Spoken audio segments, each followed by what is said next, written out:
Hello, everybody. It's the Insane TCG guy, and I'm bringing you my first video. Though I tried to do this a year ago with a different camera, but let's move everything into the light. Doing this in my storage room. I got a flashlight duct taped to the door, and I got this little makeshift table up against the door, so I have room to talk. I mean, come on, you guys should see it. It's kind of funny. Anyways, this is what I got here. This is my legacy Goblin deck. You could take out some stuff to make it a modern deck and it would still function properly. But it's legacy only because of 6 cards. You'll see in a second. But let's go dive right into the deck. I have 4 Skirk Prospectors.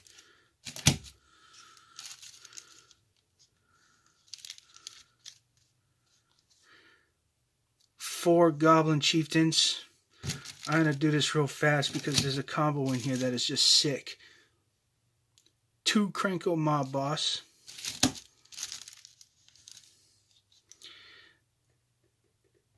And of course 2 Sword of the Parents. Now here's the combo. You equip Sword of the Parents to Krenko Mob Boss. Tap it, put out Goblin tokens, sacrifice the Goblin tokens to untap. And then you tap it again to put out more tokens. You sacrifice tokens. And you could just keep doing it. And there's also another method that I'm going to run into in a second. Of course, you got the 4 Impact Tremors. Oh, these things are a beauty. Can you imagine having that combo and play with even 1 Impact Tremors? It's game.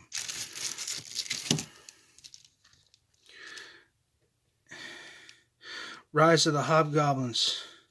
These suckers right here, alright, they're enchantments, but if you pay X, you could put that many Goblin tokens in play. So can you imagine, even without Impact Tremors in play, you could just keep hitting that.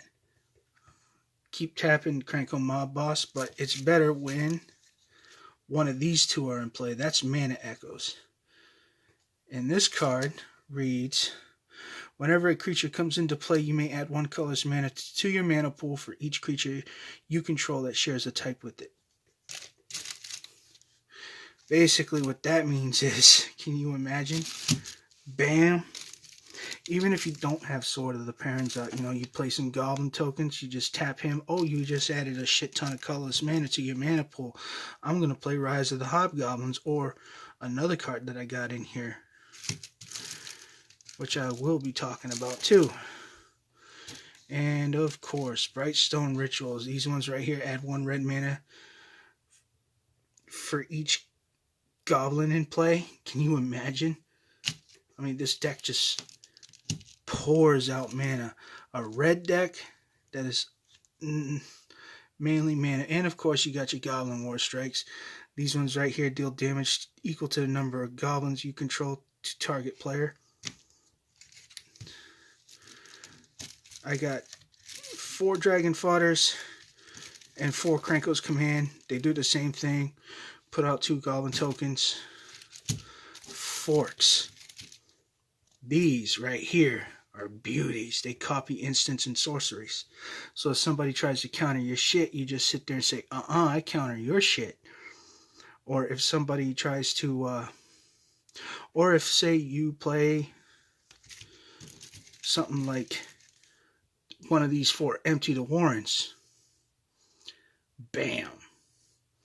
Or you can copy one of those Goblin Offensive. Now, I know you're asking, well, what do you do when you empty your hand? You don't have anything for card draw.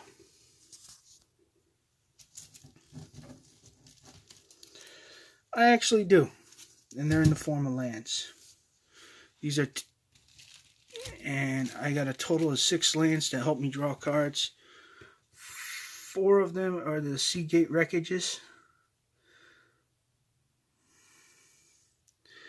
Alright, basically you could add 1 colorless mana to your mana pool, or you could pay 2 colors and 1 colorless to draw a card. Activate this ability if you have no cards in your hand.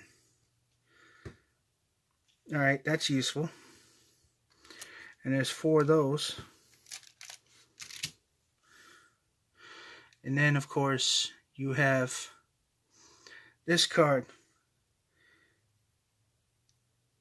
Miko Koro, Center of the Sea. It's a legendary land. I got 2 of them. I like to double up on the legendaries. But you pay 2 colors and each player can draw a card. And you don't have to wait until there's no cards in your hand to do it. Oh, can you imagine having all 4 of those in play, though? With Crankle Mob Boss and Mana Echoes, forget it, dude. You would actually draw 4 cards every turn. Or draw 5 if you have the Center of the Sea in. And of course there are 19 mountains and 6 of these non-basic lands. That's because this is a 75 card deck. But as you can tell, this deck is all about getting tokens. You could destroy your opponents with just tokens if you wanted to. And with impact trimmers, you could just keep playing tokens and destroying your enemies. You don't really have to attack with this deck. And that's what I love about it. I call this deck my masterpiece. And here's a story behind how this deck was created. So, back in 2014, I had been out of Magic from 2011 to 2014. And then I was in another state and I moved back home. And a friend of mine decided, he wanted to sell me his cards, and he had this Goblin deck. That Goblin deck was the start. I needed to build this one. And I drained over half the deck. Took out over half the cards. I mean, because he had Kiki Jiki in here. He had Tuk Tuk in here. He had, he had another legend from the Kamigawa block. And he just basically overdid it. But he only had 1 Mana Echoes in there. He had 4 Goblin Kings and 2 Goblin Chieftains. I took out the 4 Goblin Kings. I added 2 more Goblin Chieftains to it. And the deck actually is what you see. I took out a bunch of cards. I added a bunch of cards. And now I have this 75 card Legacy Goblin deck, which is awesome. It works. I've play tested it a million times. But there's a deck that I have that spanks this deck hard. It's a vampire. It's a black and white vampire ally deck, where all the vampires are allies except for the cards that I use for tokens. And I'm not even done building that deck. The deck was just a cheap throw together, and the goblins actually have issues with that deck. Doesn't lose to it all the time, but it does lose quite a bit. It was actually the first deck, other than my Sliver deck, that was actually some kind of a challenge to it. But anyways, this is the Insane TCG guy, and I'm signing off.